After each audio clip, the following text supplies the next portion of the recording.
साधन या ठिकाणी होत आहे। त्या कार्यक्रमाचे प्रमुख पाहुणे यांचं आगमन या ठिकाणी झालेलं आहे। सर्वांना विनंती आपण जोरदार टाळ्यांनी स्वागत करायचं आहे।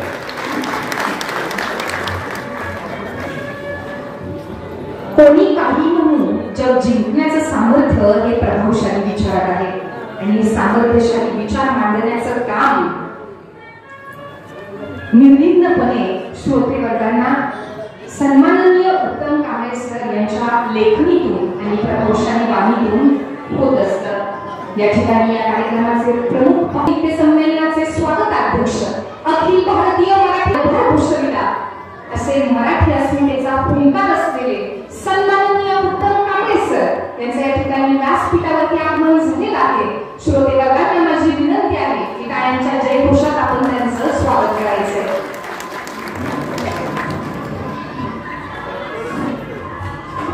सन्माननीय अनंतराव जाधव नातेपुते यांचे या ठिकाणी या गडबडीचा तिटकारा असतो। चांगले वक्तृत्व हा गुण होऊ शकतो पण निरर्थक बडबड हा मात्र दोषच असतो। असे सन्माननीय उत्तम कांबळे सर हे जातीवंत वीर आहेत, जातीवंत वक्ता आहेत आणि मराठी अस्मितेचा ते मराठी साहित्याचा ते भूमिका आहे। पुनश्च एकदा सरांचे आमच्या मुंबई प्रतिष्ठानच्या वतीने सहर्ष स्वागत। कार्यक्रमाच्या अध्यक्षांची निवड करावी।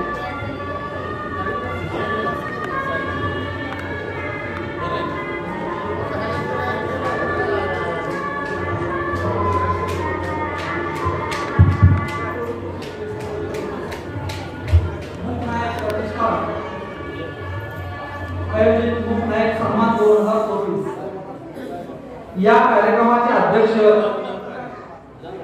ज्येष्ठ साहित्यिक बाळा आंदोले यांनी स्वीकारावं अशी मी मुक्तनायक प्रतिष्ठान व येथे जमलेल्या सर्वांच्या वतीने त्यांना विनंती करतो।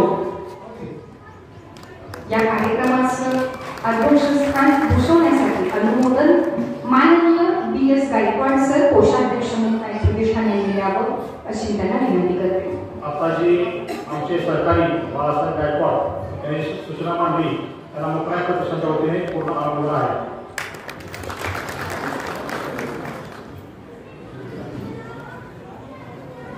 या जगामध्ये 3 प्रकारची माणसं असतात। एक जी जन्मताच मोठी असतात, 2 ज्यांच्यावरती मोठेपणा हा लाभलेला असतो आणि 3 जी आपल्या कार्यकर्तृत्वाने मोठी होतात। पैकी सन्माननीय उत्तम कांबळे सर हे स्वतःच्या कार्यकर्तृत्वाने प्रभावशाली वाणीने आणि सामर्थ्यशाली विचारांनी मोठे झालेले आहेत। मी सन्माननीय उत्तम कांबळे सरांना आणि व्यासपीठावरच्या विचार मंचावरच्या सर्वच अतिथीगणांना विनंती करते की त्यांनी आपल्या या देखण्या कार्यक्रमाचं प्रतिमा पूजन करून स्वागत करावं आणि त्या कार्यक्रमाला सुरुवात करावी। सर्वच विचार मंचावरच्या निमंत्रित मान्यवरांना, मुक्तनायक प्रतिष्ठानच्या सर्व सदस्यांना, सर्व व्यासपीठावरच्या विचार मंचावरच्या पत्रकारांना मी या ठिकाणी विनंती करते की त्यांनी अखिल मानव जातीला प्रज्ञाशी करुणा या तत्वांची शिकवण देणारे, जगाला स्वातंत्र्य, समता, बंधुत्व, करुणा, मैत्री, प्रेम, प्रज्ञा, मानवीय मूल्य, विज्ञानवाद या तत्वांची एक आगळीवेगळी ओळख उभ्या जगात करून दिली असे तथागत गौतम बुद्ध यांच्या प्रतिमेचा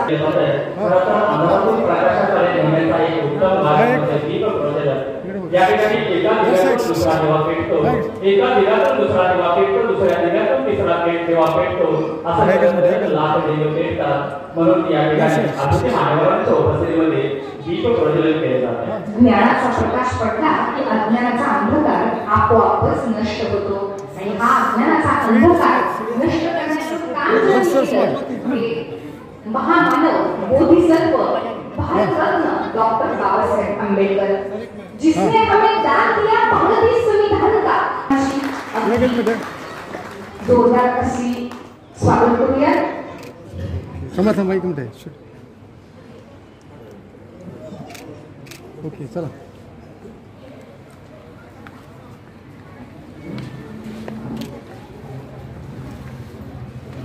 या ठिकाणी तथागत गौतम बुद्ध आणि भारतरत्न डॉक्टर बाबासाहेब आंबेडकर यांच्या विचारांशी नतमस्तक होऊन दीप प्रज्वलित करून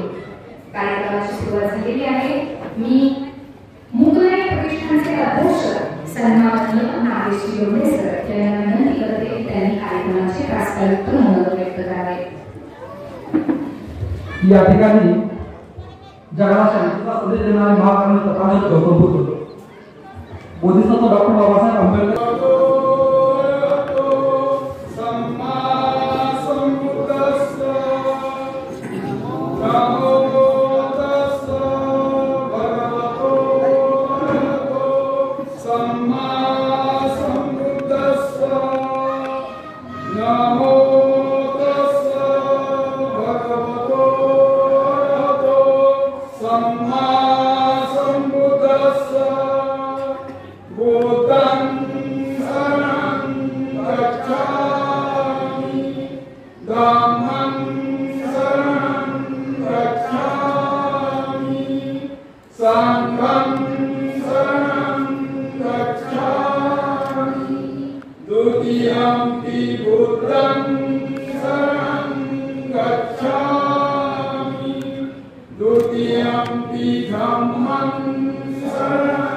बोधिसत्व डॉक्टर बाबासाहेब आंबेडकर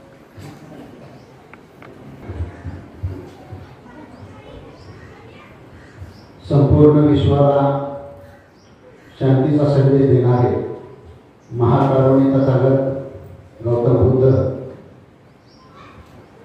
बोधिसत्व डॉक्टर बाबासाहेब आंबेडकर, याचबरोबर परिवर्तनवादी विचारांच्या सर्व महामानवांना त्रिवार अभिवादन करून, त्याचबरोबर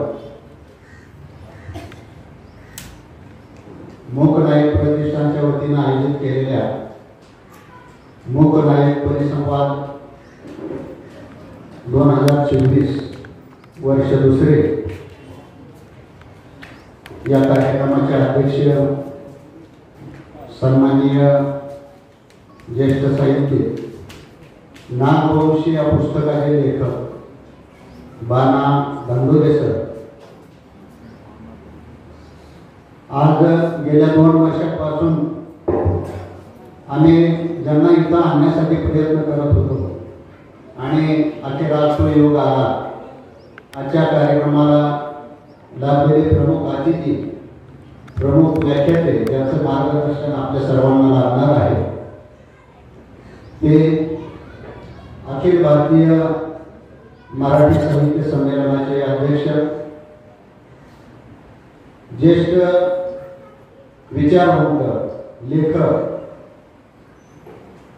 दैनिक सकाळचे माजी संपादक ते राहिलेले आहेत असे उत्तमजी कांबळे सर, त्याचबरोबर व्यासपीठावरील उपस्थित सर्व सन्माननीय आपण सर्व बांधव, सर्वांना मी प्रथमतः क्रांती क्रांतिकारी जय भीम. सर्वांना जय भीम. या ठिकाणी प्रास्ताविकाला सुरुवात करत असताना एक 2 ओळीने मी सुरुवात करतो.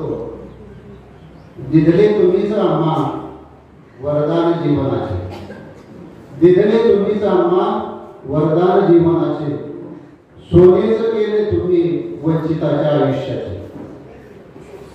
सिंहा समान जगणे शिकविले आम्हाला, सिंहा समान जगणे शिकविले आम्हाला, कंठात उतरले सामर्थ्य गर्जनाचे, सामर्थ्य गर्जनाचे.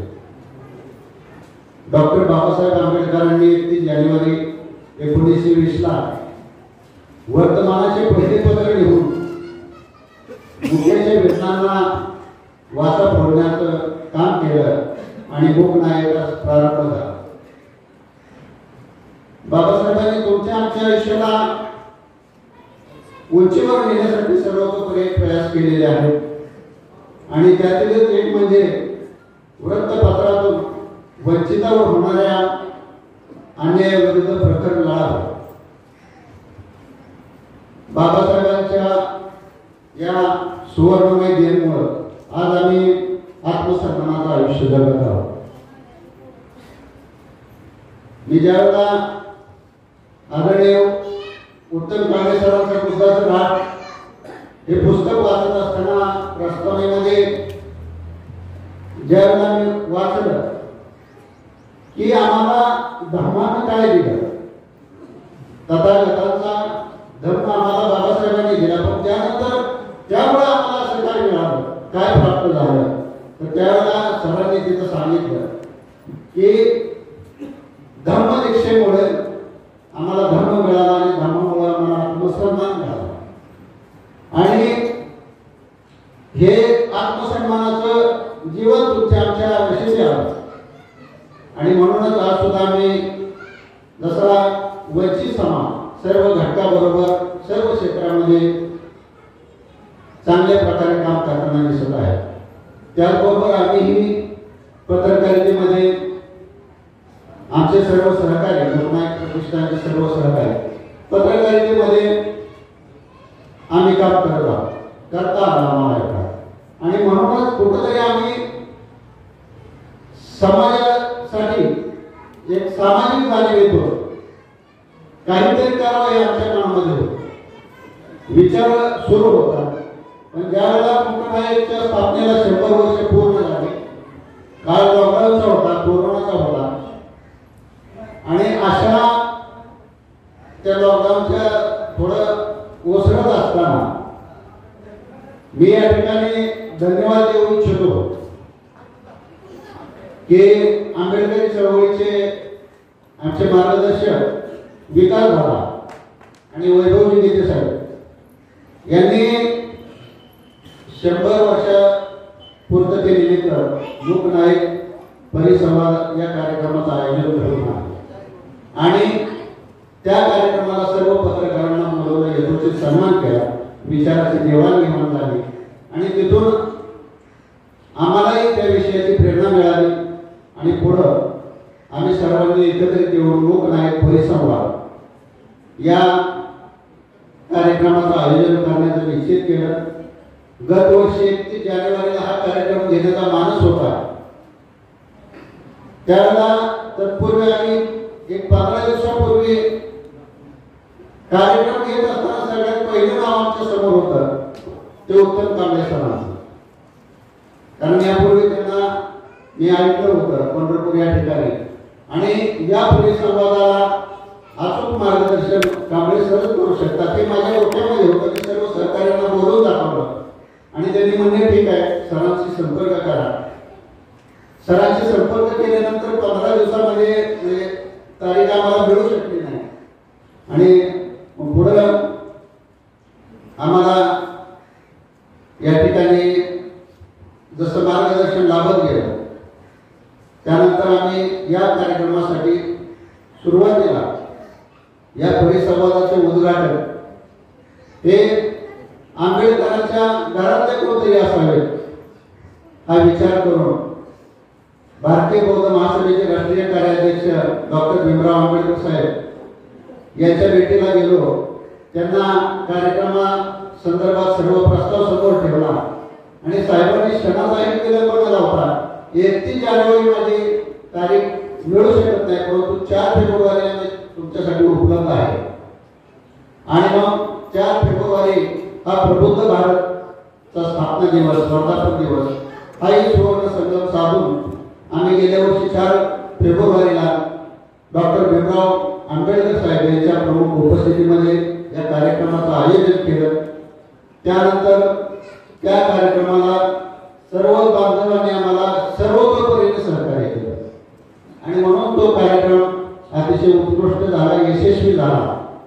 त्यानंतर पुढं कार्यक्रमाचं कौतुक करत असताना, कार्यक्रमाची वाहवा करत असताना, आमची प्रोसेस करत असताना आम्हाला समाज बांधव जे आहेत ते म्हणत होते की आता तुम्ही 1 वर्ष हा कार्यक्रम घेतला, पुढं काय तुम्ही थांबणार का, याचं सातत्य ठेवणार. आणि मग आता तुमची जबाबदारी वाढलेली आहे, तुम्ही हे सातत्य ठेवलं पाहिजे. ही एक वैचारिक दिन तुम्ही समाजासाठी आयोजित केलं पाहिजे. आणि मग पुन्हा आम्ही या कार्यक्रमाचं सातत्य ठेवण्याचं निश्चित करून डॉक्टर भीमराव आंबेडकर साहेब यांच्या मार्गदर्शनाखाली मुकनायक प्रतिष्ठानची स्थापना केली, नोंदणी केली आणि साहेबांच्या मार्गदर्शनाखाली पुन्हा मुकनायक परिसंवाद वर्ष 2 या ठिकाणी साजरं होतंय. या निमित्ताने या ठिकाणी आम्हाला खरं तर या कार्यक्रमासाठी आम्ही ज्या वेळेला डॉक्टर बाबासाहेब आंबेडकर संशोधन व प्रशिक्षण संस्था पार्टी या संस्थेकडे गेलो होतो.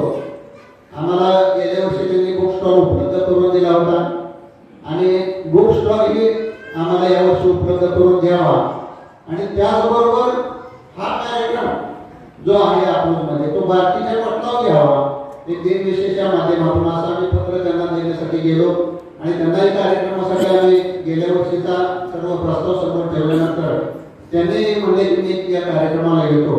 आणि मग आजच्या कार्यक्रमाचे अध्यक्ष म्हणून ते निश्चित आले होते, परंतु उद्यापासून अर्थसंकल्पीय अधिवेशन असल्यामुळं आणि आज कॅबिनेटची मीटिंग असल्यामुळं त्यांना त्या ठिकाणी उपस्थित राहणं गरजेचं होतं. आणि रात्री त्यांचा निरोप आला. या कार्यक्रमासाठी शुभेच्छा देऊन दिलगिरी व्यक्त केली की मी आजच्या या कार्यक्रमाला उपस्थित राहू शकत नाही. आणि आजच्या या कार्यक्रमाला आम्हाला नागवंशी या पुस्तकाचे लेखक ज्येष्ठ साहित्यिक बाणा दांडोळे सर हे अध्यक्ष म्हणून लाभले, त्यांचंही या ठिकाणी मी स्वागत करतो. त्याप्रमाणे या ठिकाणी उत्तम कांबळे सर यांनी सुद्धा आमची चळवळ, आमचा आग्रह बघून आम्हाला वेळ दिली आणि मी निश्चित येणार हे सांगून ते या ठिकाणी उपस्थित राहिले. मी त्यांचे या ठिकाणी स्वागत करतो. आणि आपल्या सर्वांच्या सहकार्याने या ठिकाणी हा कार्यक्रम यशस्वी करत असताना मुकनायक टीमचे माझे सर्व सहकारी बाळासाहेब गायकवाड असतील, आनंद लोढे सर आहेत, सागर खरात आहेत, केस गायकवाड आहेत, सुजित सातपुते आहेत, त्याचबरोबर सगळ्या शेवटी नाव घेतो. पण हा कार्यक्रम पार पाडण्यासाठी तळमळीने धडपडणारे आमच्या कैलास कांबळे आहेत. या सर्वांच्या सहकार्यामुळं हा कार्यक्रम आम्हाला या ठिकाणी आयोजित करता येतो. त्या सर्वांचे या ठिकाणी सहभाग या कार्यक्रमामध्ये आहे. या सर्वांचं मी स्वागत करून या ठिकाणी मी माझं प्रास्ताविक संपवतो. जय हिंद, नमो बुद्धाय. धन्यवाद सर. अत्यंत सुंदर अशा शब्दामध्ये मुकनायक प्रतिष्ठानचे अध्यक्ष माननीय नागेश लोढे सरांनी आपलं प्रास्ताविक मनोगत व्यक्त करून कार्यक्रमाची संपूर्ण रूपरेषा, कार्यक्रमाची पार्श्वभूमी आपल्याला सांगितलेली आहे. यानंतर सन्मान सोहळ्याकडे आपण